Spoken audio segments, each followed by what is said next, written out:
Dati, Siguro siya tutunan niyo ano, sa pakikipag sa ng public at pag-tour dito sa Mas naunawaan ko po yung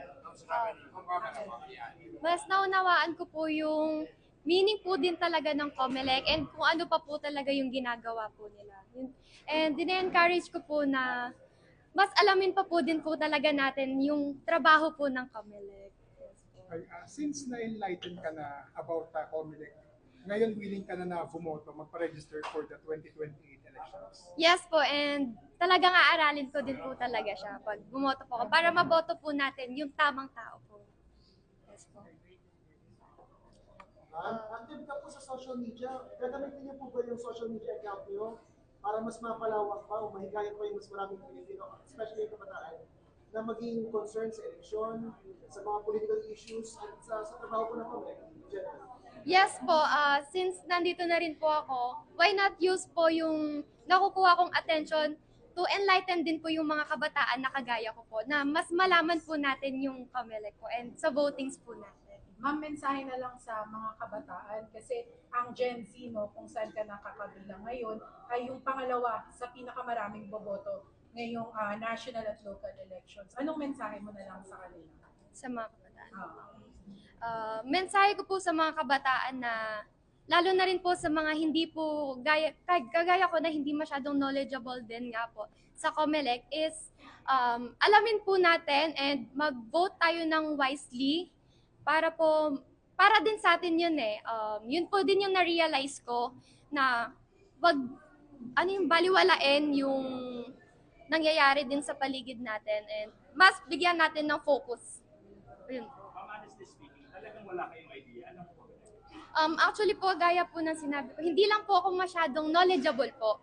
Pero meron naman po akong kaalaman and na mental block lang din po ako since first appearance ko din po sa TV and medyo nakakakaba po talaga kapag po nasa television po tayo. Mga may mensahe sa bumabatikos po sa Sa mga bumabatikos po, sana lang po is intindihin po din muna nila and alamin po muna nila yung reason po kung bakit po di ko siya nasagot and stop the bashing naman po kasi Anong na-appreciate nyo ngayon nung talagang narito na kayo, na kausap niyo mismo yung chairman ng COMELEC? Ano yung sa tingin nyo na-appreciate yung information about COMELEC? ayun po na willing din po sila and open po sila na pangaralan po yung kami na hindi po masyadong nga pong nakakaalam and mas na-enlighten po ako, mas natuto po ako sa pagbisita ko po dito. Ulitin ko din tanong ni Bryce. Anong mensahe mo sa comment? Nasagot ko na po. Ano po? Ayun po, alamin nga po natin siya and bumoto po tayo ng maayos. Kilalanin po natin yung mga iboboton po natin this ano po. And alamin po natin siya. Sa comment, please. Your message. Salamat po sa COMELEC po at lalo na po kay Chairman na nag-give time din po siya and nag-effort po sila na imbitahan po ako dito para po mas matuto po. Kanina may nabitik na statement on bashers. Ano yung gusto mong sabihin? Yun lang po na stop na po kasi hindi din po nila alam kung ano po yung effect niya po sa mga tao po na binabash. Hindi lang po sa akin, maski po sa ibang tao po. So, be careful lang po sa mga words din po minsan. Ma'am, saan nyo nakita yung problema? Sa COMELEC, may problema sila sa voter education? O sa mismo mga kabataan may problema din po sila? Kaya nagkaroon ng hindi nila alam.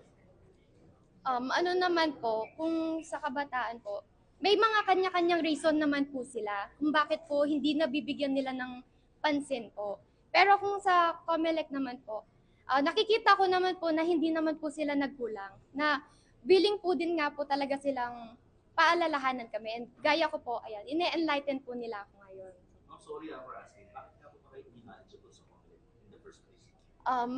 Kasi po, since ulila na po ako, so at an early age po, nakafocus na po ako ngayon sa family ko po.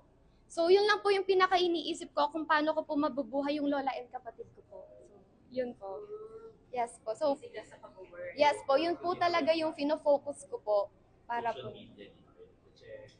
Masyado. Opo, parang nagiging pahinga ko na lang po minsan na mag-check po. Ma'am, for the record, hindi ka nakaboto ng SK. Actually po, nakapag-voto po pala ako ng SK nung last time po. So, yun po yung first din po. So once pa lang, no? Opo, once pa lang po and SK pa lang po siya. Ma'am, in one word, how will you describe po yung pag-ikot nyo dito sa Comelec?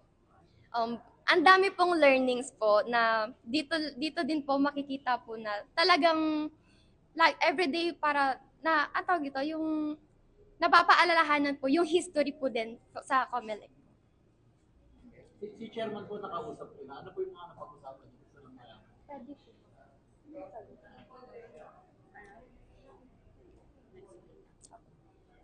Yun po, nakausap ko po siya and in-enlighten nga po niya ako sa Comelec. Marami po din kami napag-usapan na hindi din naman po pala galit sa akin and nag-sorry din naman po ako na hindi nga po ako masyadong knowledgeable po. Are you willing to work with Comelec?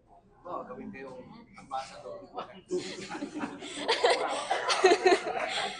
Actually po, kung titignan ko po siya, it's an opportunity din po. So yes po, willing naman po ako.